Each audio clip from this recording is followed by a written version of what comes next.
the slides. Does it look good? And can you hear me? Looks Yes, good to and me. yes. Okay, wonderful. Thank you everyone for joining us for Spectacular Swifts and Swallows and Where to Find Them. Before we start, we want to acknowledge that Birds Canada operates across many traditional lands of Indigenous people. Toronto, which is the site of our bird celebration, is the traditional territory of many diverse peoples, including the Mississaugas of the Credit, the Anishinaabeg, the Chippewa, the Haudenosaunee, and the Wendat peoples, and continues to be home to many diverse First Nations, Inuit, and Métis people. Birds Canada understands that Indigenous voices, knowledge, and ongoing work on the land are critical for wild birds to thrive in sustainable ecosystems. We support the needs, aspirations, and rights of Indigenous people to care for the land. So we are from Birds Canada. Maybe you've heard of us, maybe you haven't. So we are a nonprofit, non-government organization, and our mission is to drive action to increase the understanding, appreciation, and conservation of birds in Canada. We have a really diverse set of programs that we use to achieve our mission. The species of highest concern is focusing on the two groups of birds that are in the sharpest decline in Canada at the moment, which are our aerial insectivores and grassland birds. We have assessing the status of Canada's birds, where we use citizen science and formal research projects to track population numbers and the health of Canada's bird species. Important places for birds. We're working on identifying key biodiversity areas, and this allows us to identify places that can be set aside for additional protection by the federal government. The Long Point Bird Observatory has been kind of a cornerstone of our organization since it started. And since 1960, over 1 million birds have been banded there, which is pretty incredible. And it's a really special place for bird watching and education. We have a lot of work that focuses on international collaboration and conservation. And this is because a lot of Canada's birds are migratory. And so by working with organizations in lots of different countries, we can better protect these birds across their ranges. And then mobilizing people in Canada is kind of a through line of a lot of our work. Birds Canada wants to make birding accessible for everyone. And so we have a lot of projects that are working with the general public and a lot of people across the country. And so today we're going to be talking about the work that we do in the aerial insectivore team, which of course is one of our species of highest concern groups. And we're going to be talking a little bit about our work mobilizing people in Canada. So aerial insectivores, before I talk to you about aerial insectivores, I just want to get a sense of where we are in terms of what we know about aerial insectivores. So we're going to give you a poll to answer where you can tell us kind of where your knowledge level is. Do you know a little bit about aerial insectivores? Do you know a lot? Are you kind of in the middle? And this hopefully will get a sense of sort of where we are. Okay, so I'm seeing mostly intermediate, kind of an even split actually, which is great. Yeah, it looks like everyone's answered, and it's pretty evenly split, which Yeah, is good because I think everyone's going to learn something here today, which is awesome. yeah, hopefully everyone will take something away from today.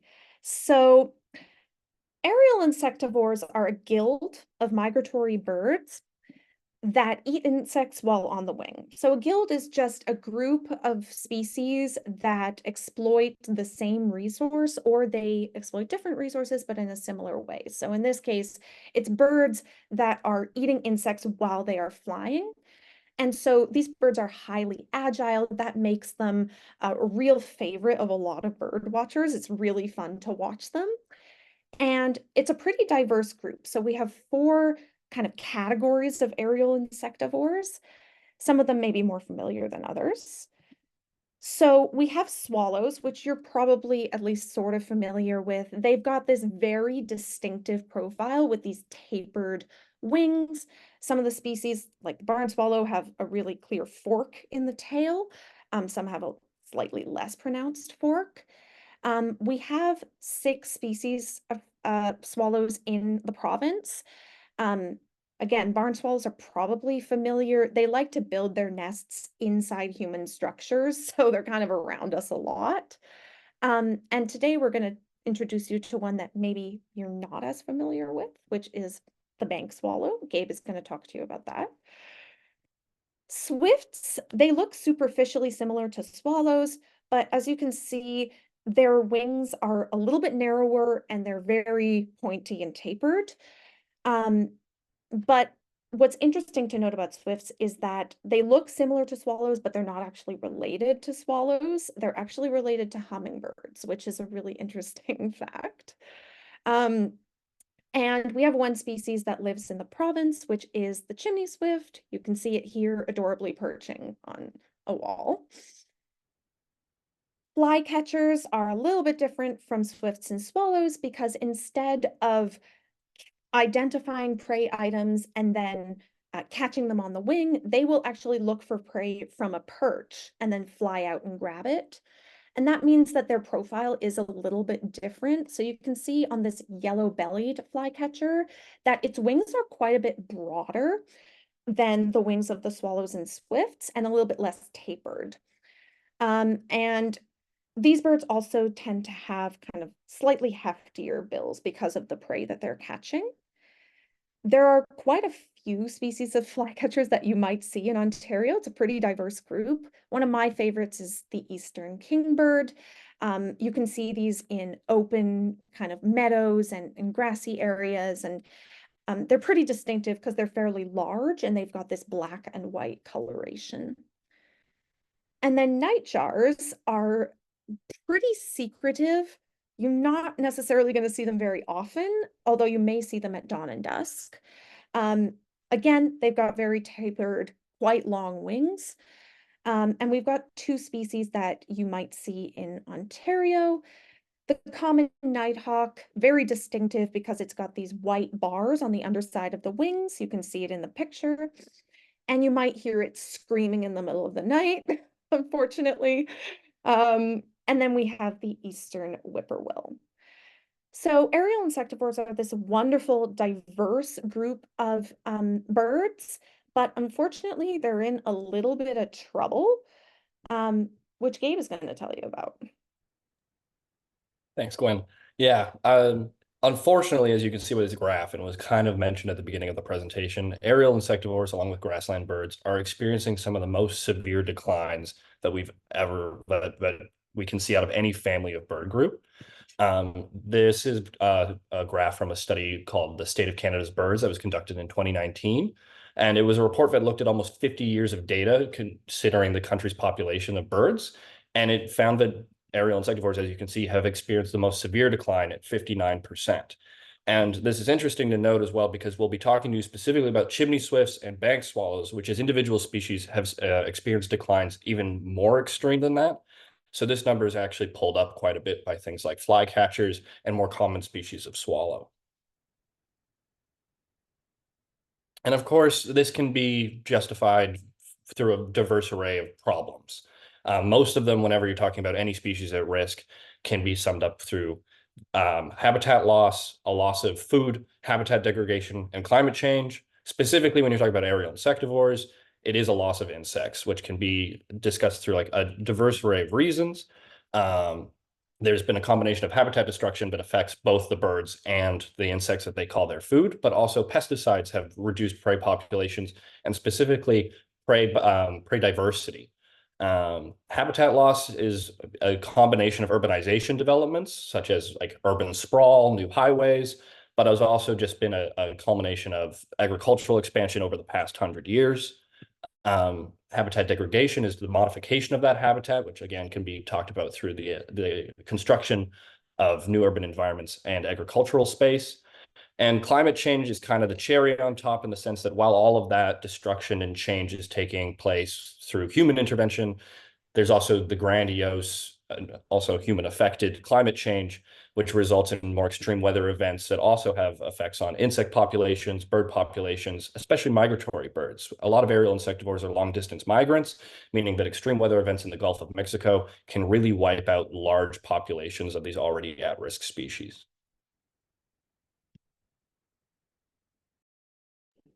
All right, so yeah, a lot of sort of issues facing aerial insectivores. And so the aerial insectivore team has a lot of projects going on. And one of the projects that I'm now going to talk to you about is with our chimney swifts. Here's an adorable chimney swift on a nest. So chimney swifts, they are, again, the only species of swift that lives in the province. We talk about their cigar on wings profile as being very characteristic of this species. And what we mean by that is that they have this short, stubby body that's slightly tapered at either end, like a cigar. And then they have these very distinctive, long, narrow wings. They have a dark gray-brown body with a light throat. You can see the light throat here. But note that if you're watching the swifts, for example, when they're entering their roost at dusk, you're not going to see the light throat. Like in this picture, you don't see any of the coloration. You're just going to see a dark shape. So the silhouette is really going to help you to identify it. You'll also notice that they have really stiff, rapid wing beats that are quite distinctive for this species and help to distinguish it from, for example, swallows. And they have quite a high-pitched chattering call. It's very rapid fire, and they're almost always talking to each other. So that call is going to be a really great cue if you're looking to identify them. They're very common in urban and suburban areas. They breed across Eastern North America, and then they fly down to South America for the winter. So again, very long distance migrant. In Ontario, you can find them all across Southern Ontario, and then as far north actually as Thunder Bay. So they have a pretty broad distribution. When they're foraging, you're going to see them kind of up in the sky, usually in a little bit more open areas where you're more likely to find insects. And they roost and nest traditionally. It was in large hollow trees, in mature forests, but then humans removed a lot of those trees, and the swifts actually successfully adapted to roosting and nesting in, surprise, surprise, chimneys and other man-made structures. Basically, any structure that has a rough vertical surface that they can cling on to, they can use potentially as a roost. They're not able to perch like a normal bird, like for example, a sparrow. They actually have to cling to the side. And so they need those little edges that they can hang on to. And during the migration season, they roost communally in groups of hundreds or thousands of individuals, so they can put on quite a show, which we're going to show you in this video. So this is a video that Gabe actually took a couple of nights ago at the Moss Park Armory in downtown Toronto. And you might be able to hear the sound, you might not, we'll see. So if you can hear the sound, try to listen for their chattering, and definitely pay attention to their rapid wing beats, their very characteristic flight pattern. And then a little challenge, if you want to take it on, is to count how many of the birds you see going into this chimney. And you might be a little bit surprised. Even though we don't have sound, I'm gonna play some chimney swift calls for people while this video plays. I pulled them up on my phone. Perfect. So there you can see, we call this sometimes a swift NATO. Is the sound coming through okay, Gwen? I can hear the sound. I don't know if that's because I'm sharing the screen though.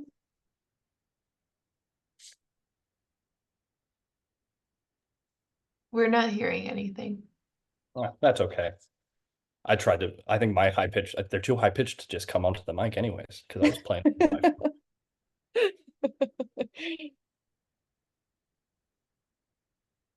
You can see this sort of peter out. All right, so how many swifts did you count going into the chimney? Yeah, I think we have a poll for that. Yeah. Yeah. Yeah, so we've got 100, 200, 300, or 400.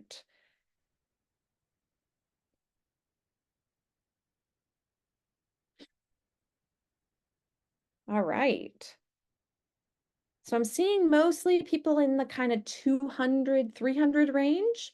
Um, our volunteer counted over 400 going into the one chimney. So this is one of the major roost sites in the city. And sometimes you can see even more chimney swifts in this Yeah. site, I will which say is this is some good citizen science, good conservative estimates. This video doesn't include every entry. I went Mhm. through and counted everyone in the video, and you guys were pretty close. It is 272. So rounding down to 200 was definitely the right decision. Yeah, perfect. So why are we focusing on chimney swifts? Well, Gabe sort of alluded to this a little bit, but since 1970, their population numbers have declined by 90% outside of towns and cities, including 49% over the last 14 years, which, to put it mildly, is not good. We don't like this dramatic decrease that we're seeing. And Gabe mentioned sort of the main factors that we think are probably contributing to these declines: habitat destruction and loss of insect populations. For chimney swifts specifically, the loss of roost and nesting sites is a serious concern. So chimney swifts really love these old-fashioned brick chimneys, but we don't use those chimneys to heat our buildings for the most part anymore. So a lot of them are getting demolished during remodeling and urban development projects, or they're falling into disrepair and having to be taken down because they're dangerous. Also, they're getting lined or capped, and this is for safety reasons, but again, it does mean that the swifts are not able to enter if they are capped a lot of the time.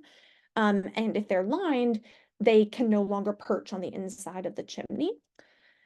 And anti-wildlife barriers, like things that keep out some of our visitors, like raccoons, that we definitely don't want in our chimneys, also mean that the swifts cannot enter, even though the swifts do not cause some of the same problems that these other species are causing. So this species is listed as threatened by the federal government and actually most provincial governments where they occur. Um, and so last year, the federal government released a recovery strategy for this species, where they emphasized focusing on this loss of roosting and nesting sites as like a key strategy to help this species to recover. So the aerial insectivore team at Birds Canada, we are basically focusing on this advice that the government has given us. And we are going throughout Toronto's East End this year. And we're looking to update the occupancy data that we have for sites across the city. So last year, Gabe and Claire went out and did the West End sites. And this year, Gabe and I and Luca are going to be going out and focusing on the East End. And what we do is we essentially go to a site, we assess its condition, whether it is in good condition or damaged, whether it's been capped potentially or lined. And then we watch for half an hour before sunset and half an hour after sunset and count how many swifts go into the structure. Um, and we're hoping to extend this effort next year and beyond to other sites in Southern Ontario, London, Ottawa, and the Southern Golden Horseshoe, hopefully so that we can get like a really good sense of which sites the swifts are currently using.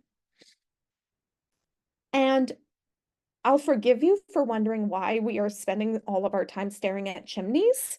The reason is because the Species at Risk Act, which is a federal government act, identifies something called critical habitat, which if you can identify a site as critical habitat for a threatened or endangered species, then that habitat has to be protected from destruction.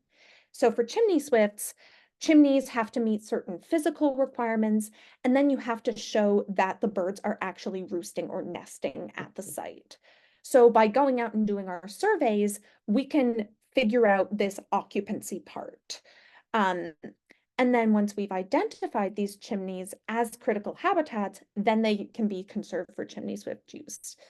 So we can do things like work on repairing and maintaining these sites. Like this is an example from Quebec, where they did a project kind of rebuilding, remodeling a chimney, but maintaining it for chimney swift use.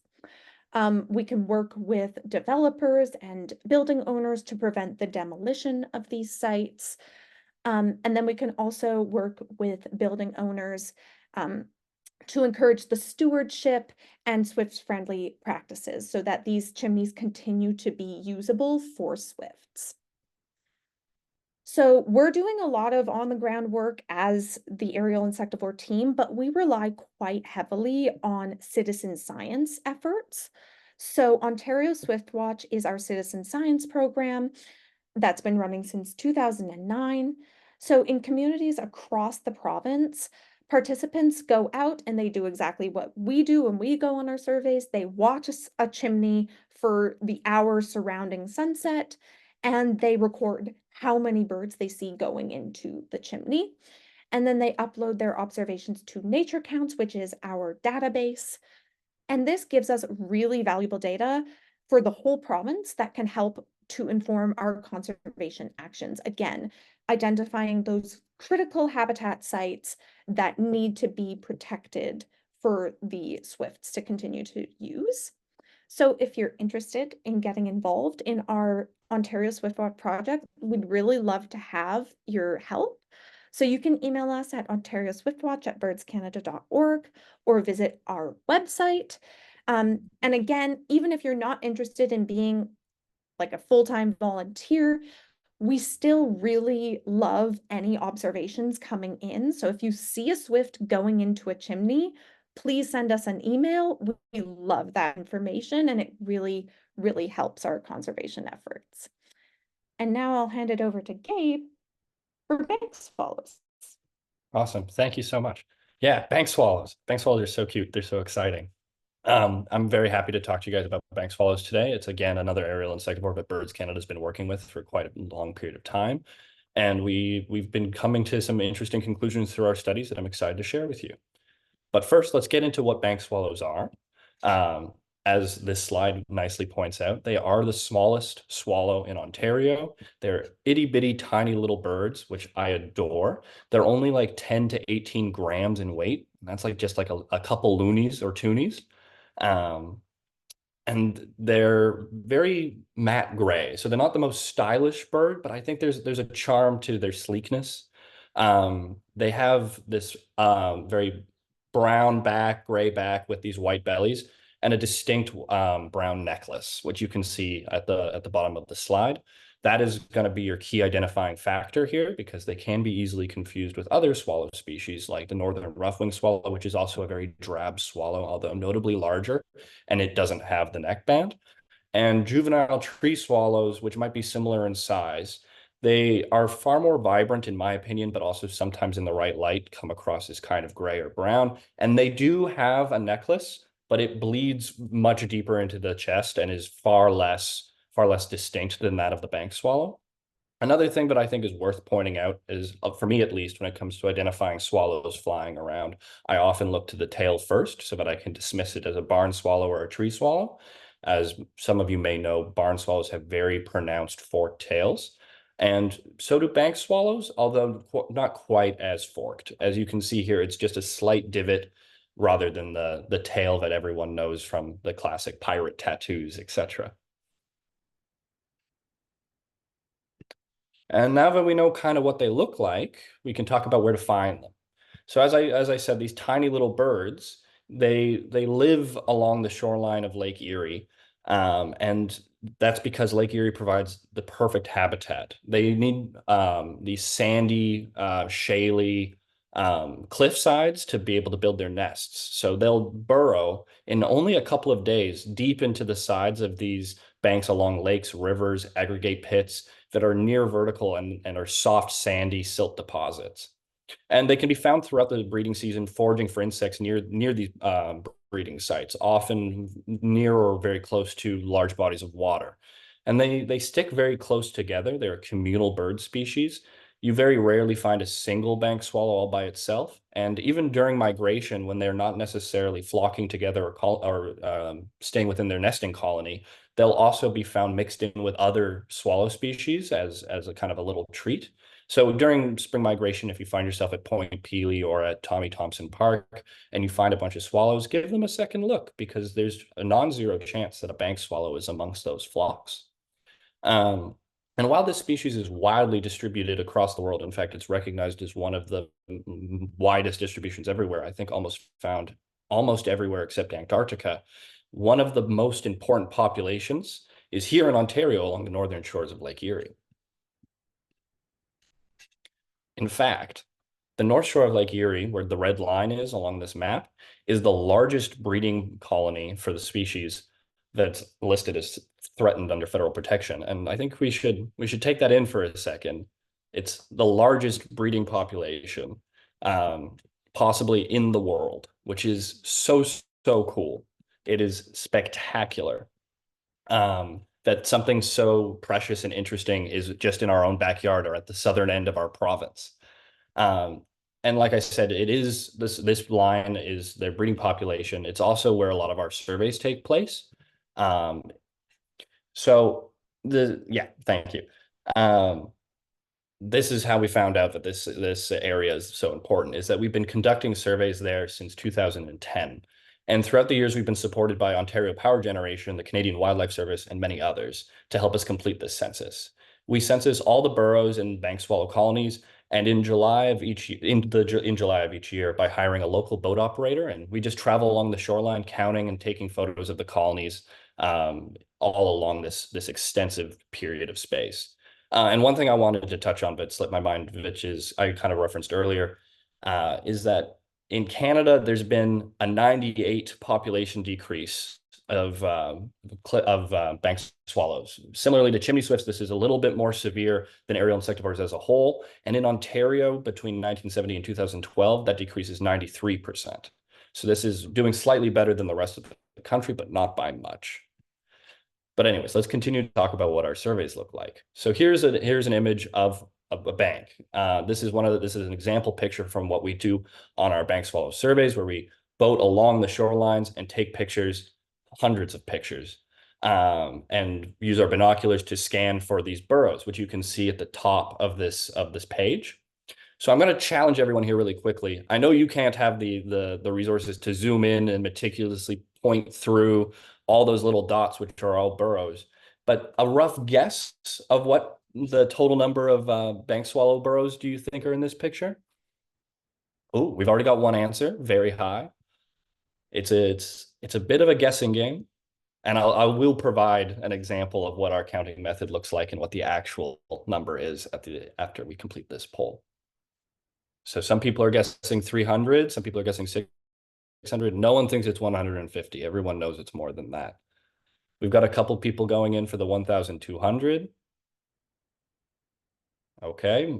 Oh, it's fluctuating. Again, a pretty even split throughout these guesses.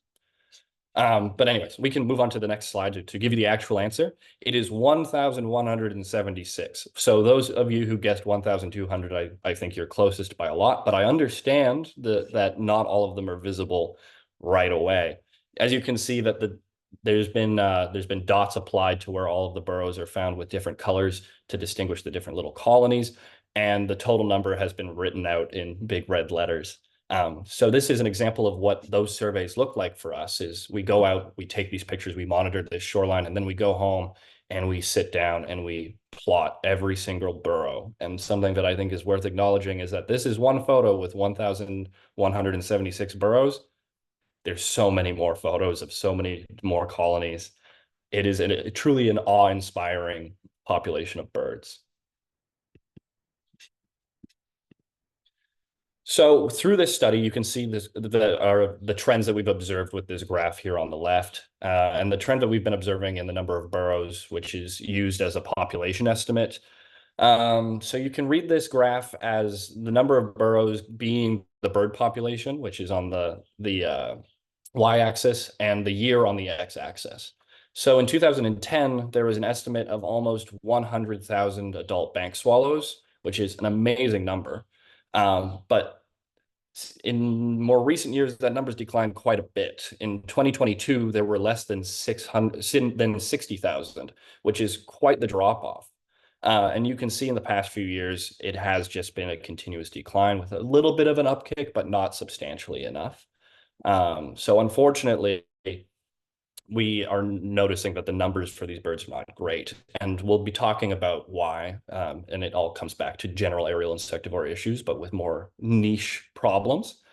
But before I get to that, it's not just that we've observed a decline in these breeding populations that mean that we determine the North Shore of Lake Erie as critical, important habitat with protection.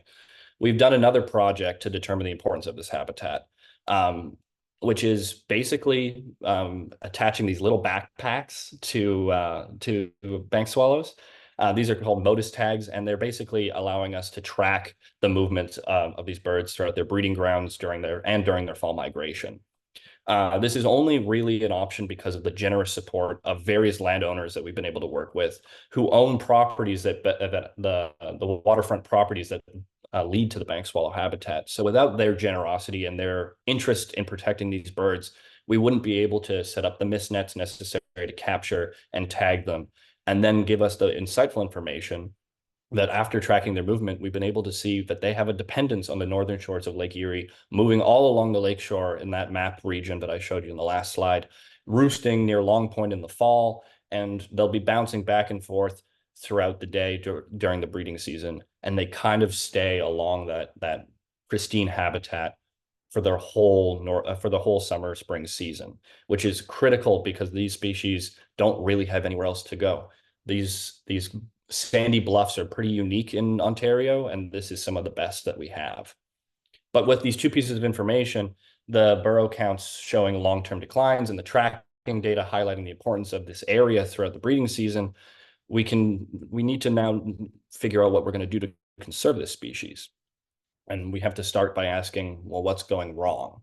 And unfortunately, a big issue for bank swallows is primarily habitat loss. As you can see, we're facing a shoreline erosion issue. It's difficult for property owners back on the Lake Erie to maintain their property from erosion damage. And a lot of people in Essex and Elgin and Norfolk counties are pretty reliant on their land because a lot of this land is agricultural. So when it backs onto these sandy bluffs that are constantly eroding due to wind and more extreme weather events and the waves, we run into some problems. And it's totally understandable and difficult for municipalities, for local landowners to try and deal with this. Erosion is a natural process, and erosion allows the bluff faces to be open for species like bank swallows, but it does make it hard to maintain roads and maintain your property. So people are coming up with different ways to try and solve this process. And that leads me to introducing you, we can go back to the past slide, to shoreline hardening, which is what's visible on the right side of this slide. So before this slide, like this is an example of what a bluff might look like when left to its own devices and allowed to erode naturally. Very steep, very sandy, very unstable. And now people are trying to combat this problem with a process called shoreline hardening, where things like break walls and reinforcement through large rocks are placed directly against basically critical habitat for bank swallows. And again, this is completely understandable. It's very scary to see how fast a shoreline can erode in just a few years. And there's only so many traditional responses to that. For example, in Norfolk County, the Lake Erie Hazard Mapping and Risk Assessment that was completed in 2020 listed armor stone and seawalls as a way to protect shoreline using hardened structures to essentially block wave action. And it's understandable, but it's also very costly. These kinds of rocky structures require a lot of maintenance. And unfortunately, they remove all habitat for bank swallows and other wildlife. There are pros and cons to this kind of band-aid solution, but in the face of climate change, hardened structures are showing their faults, with beach erosion continuing around the structures like seawalls, just on either side of where the rocks are, and don't really properly absorb wave energy, leading to more regular maintenance and building onto it continuously, which costs a lot of money. And when these structures do fail, it's very difficult to get in and repair them. It's a very costly endeavor. And not to mention that, like I said before, the effects of the erosion are almost transferred to either side of these break walls, which mean neighbors are facing the consequences of their own neighbors protecting their own land. And it's just this chain reaction of costly and kind of ineffective land management, which leads us to something that I think is a little bit more interesting and might have a higher success rate, which has been implemented a lot on the east coast of Canada, living shorelines. So this is an example of a living shoreline built on the east coast. On the left is the very eroded, very at risk, but also very appealing to bank swallows habitat. And then on the right is what has been conducted after introducing a living shoreline solution. So as you can see, there have been rocks that have been added, but not as many as to block all of the space. Living shorelines in a nutshell mimic nature's way of protecting shorelines, but with a little bit of help from us by strategically using rocks and logs and native/naturally occurring vegetation to increase the amount of roots in the sandy deposits and thus reinforce and protect the edges from erosion. Um, it creates a lot of stabilizing potential and still has the potential to leave these areas open for species like bank swallows. And this strategy can also be used in conjunction with more traditional methods. If you apply a break wall or armor stone installation out in the water and also a living shoreline used together, then you've got the best of both worlds where you're maintaining habitat for all kinds of wildlife and you're arguably better protecting your property from erosion. And one really interesting thing to note about this, specifically on the East Coast, and I know we don't experience quite as severe weather, although people who live on Lake Erie will say we get the occasional storm that's close.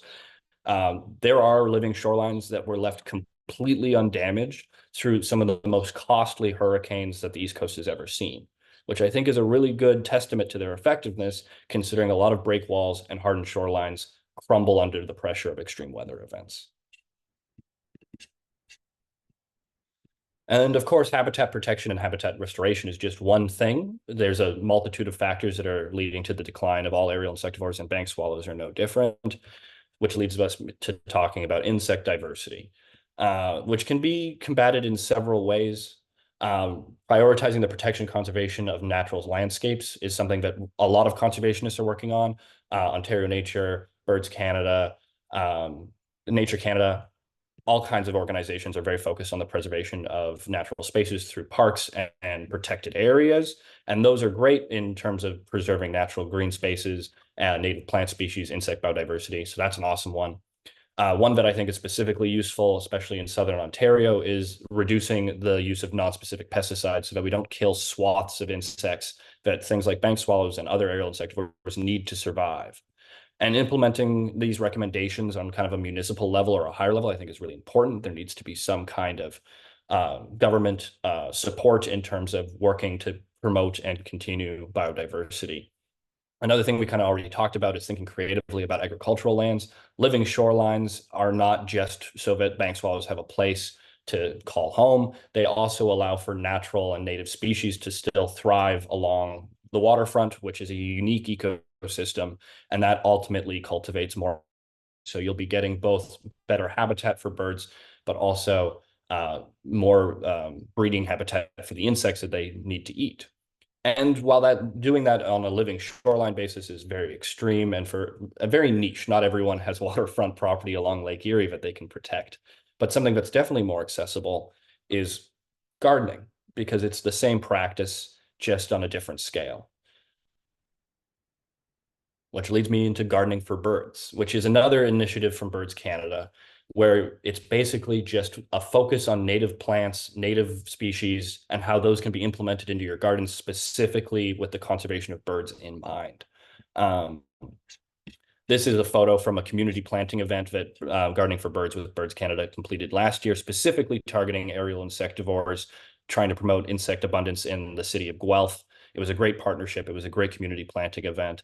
And whenever I'm in Guelph, because I occasionally pop through, I check out this garden and it's doing well. And I saw the other day, there was an American redstart foraging in the tree right by where it was. So I'm hoping the insect diversity is up. But it doesn't have to necessarily be a large scale park planting event. If you or anyone you know has a garden, you can take your love for birds to like the next level by creating habitat in your yard or balcony garden that just provides a life-saving resource for birds because it provides canopy cover, it provides food through insects, and it's such an all-encompassing conservation approach that anyone can do. Many North American bird species are in decline due to habitat loss and degradation, among other global threats. And just adding a little bit of a safe haven through native species into your own properties is a great way to help combat that. You can go online to the Gardening for Birds website, and you'll get resources that will help you determine and design what is the best garden plan for you and the birds that you want to protect. Um, we've got a great list of plant species, I think over 500, that are all organized in different regions of Ontario. So you can select where you're living and then determine what's the most effective gardening for birds tactic for you. We can go to the next slide. Um, this is an example of a very classic urban garden and very monochromatic, just green grass, non-native grass, just a lawn. And now we can see what happens when that lawn becomes a gardening for birds safe haven. Number one, I think it looks spectacular. But number two, I think it serves a really important purpose. All of this growth and all of this beauty is used so that birds have a place to rest, to eat, to survive. And if all of us who have gardens are able to do this, that is a big change in terms of what the landscape looks like for native plant species, insect biodiversity, and prey abundance for aerial insectivores. And it doesn't take that long. The first picture I showed you of that green lawn versus this picture, you might assume that took like 4 or 5 years. This is year two. This is 2 years after that lawn was torn up and shifted into this gardening for birds haven. Anyways, I'll stop telling you to go garden. So I want to thank you all for joining us. It's been a spectacular joy to speak to you guys about bank swallows, chimney swifts, and aerial insectivores in general. I want to thank all of our Swiftwatch volunteers for collecting so much data and helping to protect such a unique species. I want to thank Birds Canada for the opportunity and the foresight for all of these wonderful projects. I want to thank Ontario Power Generation for supporting our bank swallow work. Without them, that wouldn't have been possible. And I want to thank the Environment and Climate Change Canada for their focus on aerial insectivore conservation in general. They have been spectacular partners with helping us conserve everything that we're trying to save. And if you need to contact us, Gwen, myself, or any member of the aerial insectivore team, you can follow the Ontario Swiftwatch Facebook page. You can follow Birds Canada Ontario on X, or you could just send us an email at ontarioswiftwatch@birdscanada.org. And so now we can address everything in the Q&A really quickly. So thank you for joining us. Thank you so much, everyone. Yeah, so go ahead and drop your questions in the Q&A. Okay, there's one question in the chat, which goes, does each burrow house more than one swallow? So each burrow is a nest, pretty much. So it'll house a pair of swallows and their fledglings. So at the beginning of the season, it's just a pair of swallows that will be using their burrows as a nest site. But by the end of the season, there'll probably be a couple more frequenting it. And there's another There's a Q&A. question, yeah, in the Q&A. Are warblers considered aerial insectivores, or are they just insectivores? Warblers are not considered aerial insectivores. Aerial insectivores are really characterized by being so agile and the fact that they are grabbing their food out of the air and feeding on the wing. And so because warblers don't have that kind of agility, often you'll see them foraging, along a tree branch and just picking insects off, So they are insectivores. They do eat insects, but they're not aerial insectivores. Yeah. And then someone asks, could nest boxes work for bank swallows? And from my experience, which is I'm fairly new working with bank swallows, not really. Their nests go a couple feet deep into the side of a bluff. It's not a very shallow cavity, and I think that while we've seen them use man-made structures for nesting, specifically in quarries, they'll use the shaly deposits that are made by us when we're digging up limestone in northern Ontario. They don't use nest boxes like barn swallows or tree swallows would. If we know that a chimney swift home is being used, I'm assuming, even if it's just a few individuals, is that worth reporting or observing? Yes, absolutely. If it's just one individual, tell us, please, because every single site where we are finding chimney swifts, that is so important. You saw how their numbers are declining so dramatically. Honestly, we're just targeting everything. So we just want to know everything. You see any activity where they are actually entering the chimney. Yeah, we got an email yesterday from someone who wasn't necessarily a Swift Watch volunteer, but I think they had met us at our Moss Park Swift Night Out event, also with the Toronto Bird Celebration. And they provided a photo of a chimney that they can see from their backyard, and they noticed that a couple chimney swifts went into it, and they just asked us if we wanted to know. And now that's a brand new site for us that we had no idea chimney swifts were using. And anything like that is more than welcome. Please send us an email. We'd love to get that information, and we'd love to get you more involved in chimney swift conservation. Anyways, Yeah. Our our purple purple martins, aerial martins. insectivores. Yes, I love purple martins. They're the biggest Yes. swallow. We were They, talking about yeah. the smallest swallow, but they're the biggest swallow. But Yeah. yeah, similarly, they are swallow species, even though they're called a martin. And they, again, primarily, in fact, all of the time forage on the wing. So yeah, an aerial insectivore. Yeah. And a swallow, which sometimes I don't think about them being swallows. And then I'm like, oh, they definitely are swallows. Yeah, and they have their similarities to swifts too. The reliance on man-made structures, how at least the eastern populations of purple martins are like 95% reliant, if not 100% reliant on like purple martin specific gourd nest boxes rather than being able to nest in natural cavities anymore, which is a super interesting but also difficult form of conservation when your species at risk rely on man-made structures. Anyways, Yeah. I think that's all of the questions. Yeah. Any If there's other anyone final questions people want to ask? All right. Well, thank you so much for having us, and I hope you all learned something about aerial insectivores and their conservation in Ontario today. Thank you so much. And we hope we hear from you in some way.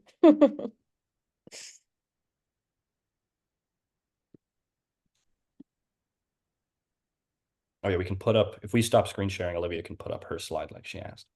Yeah. There you go. Perfect. Awesome. Thank you, everyone. Oh, there's one more question. Oh, it was a thank you. That's so nice.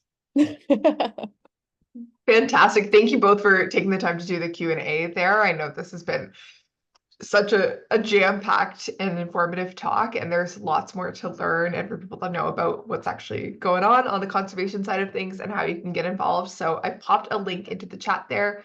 It's birdscanada.org/AI for aerial insectivore, not for chat GPT things.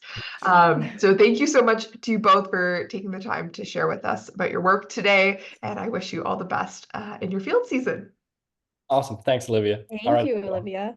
Bye Take now. care. Bye.